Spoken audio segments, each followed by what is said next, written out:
माझ्या कंबरेला खूप तीव्र वेदना होत होत्या. तेव्हा माझा दीर मला म्हणाला, "वहिनी, मी तुमची मसाज करून देतो. तुम्हाला नक्कीच आराम मिळेल." जेव्हा माझ्या दीराने माझी मसाज केली तेव्हा मी अगदी गाढ झोपले. त्यानंतर आमच्या लग्नाला फक्त 5 महिने झाले होते. माझा नवरा राहुल कामानिमित्त दुसऱ्या शहरात गेला होता. तो तिथे नोकरी करत होता आणि मला कंबरेचा त्रास सतत होत होता. हा त्रास मला लहानपणापासूनच आहे आणि राहुल घरी नसल्यामुळे मला अजूनच आजारी असल्यासारखं वाटत होतं. घरचं सगळं काम आटोपल्यानंतर मी दिवसभर बेडवर पडून राहायचे. राहुलशिवाय माझं मनही घरात लागत नव्हतं. राहुल आला की मला खूप बरं वाटायचं, पण तो महिन्यातून फक्त 2 दिवसासाठी घरी यायचा आणि पुन्हा परत जायचा. एकदा तो घरी आला तेव्हा मी त्याला सांगितलं, "मला इथे एकटीला अजिबात करमत नाही. तब्येतही ठीक राहत नाही. मला तुझ्यासोबत घेऊन चल." तेव्हा राहुल म्हणाला, "मी सध्या तुला घेऊन जाऊ शकत नाही. 2-3 महिन्यानंतर प्रयत्न करीन, पण सध्या तुला इथेच राहावं लागेल. आणि इथे तुझ्यासोबत शुभम आहेच ना?" शुभम म्हणजे माझा दीर. तो कॉलेजला जायचा, पण त्या दिवसात माझी तब्येत खूपच बिघडली होती. कंबर इतकी दुखत होती की मी नीट उठूही शकत नव्हते. शुभम कॉलेजमधून परत आला आणि त्याने मला बेडवर पडलेलं पाहिलं. त्याने दरवाजा वाजवला आणि म्हणाला, "वहिनी, काय झालं? तब्येत बरी नाही का?" मी म्हणाले, "हो, कंबरेत खूप दुखतंय."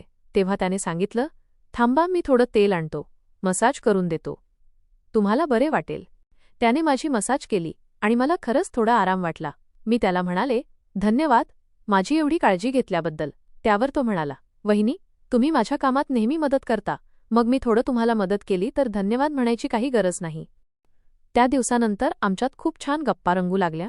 तो माझी तब्येत विचारायचा, माझी काळजी घ्यायचा आणि मीही त्याच्याशी सहज बोलू लागले. आता त्यालाही माझ्याशिवाय घरात करमत नव्हतं. तो कॉलेजमधून आल्यावर सरळ माझ्या खोलीत यायचा किंवा मी स्वयंपाकघरात आहे का ते बघायचा. घरात कोणी नसेल तेव्हा आम्ही बोलत असायचो. कधी तो मला बाजारात शॉपिंगला सुद्धा घेऊन जायचा.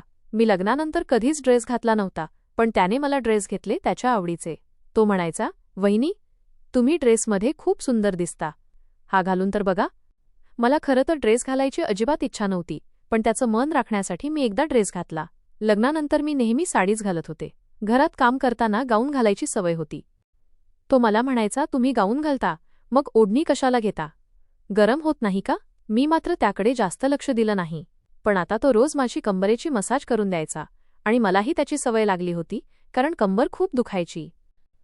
एके दिवशी मध्यरात्री माझी कंबर खूप दुखत होती. त्या दिवशी मला झोपच लागली नाही. माझ्या खोलीतील लाईट चालू होती, त्यामुळे शुभमला समजलं की वहिनी अजून झोपलेल्या नाहीत. तो माझ्या रूमजवळ आला आणि म्हणाला, "वहिनी, अजून झोपल्या नाही का? जास्त त्रास होतोय का?" मी म्हणाले, "हो, खूप त्रास होतो आहे." हे ऐकून त्याने तेल घेतलं आणि माझ्या कंबरेवर लावून मसाज करायला सुरुवात केली. तो इतक्या नीट आणि काळजीपूर्वक मसाज करत होता की 2-3 मिनिटांतच माझं दुखणं थोडं कमी झालं. पण माझा नवरा घरी नसल्यामुळे माझं मन आणि शरीर दोन्ही अस्वस्थ होतं. शुभमलाही ते जाणवत होतं. तो मसाज करताना हळूहळू हात वरखाली नेत होता. मी चकित होऊन विचारलं, "हे काय करताय तुम्ही?" तो म्हणाला, "वहिनी, काय झालं? काही चुकीचं करतो का मी?" पण त्याने मग माझ्या इच्छेविरुद्ध वागून माझ्याशी अतिशय गैरप्रकार केला. मी हादरले. तो नंतर बाथरूममध्ये गेला तेव्हाच मी पोलिसांना फोन केला. पोलीस लगेच आले आणि त्याला अटक करून घेऊन गेले. माझं मन पूर्णपणे तुटून गेलं होतं. आपल्या भावासारखा वाटणारा माणूस इतकं घाणेरडं वागू शकतो हे मला पटत नव्हतं. शेवटी मी देवाजवळ एकच प्रार्थना केली, अशी घटना कोणाच्याही आयुष्यात कधी घडू नये. मित्रांनो, कथा कशी वाटली ते कमेंट करून नक्की कळवा आणि सबस्क्राईब करायला विसरू नका.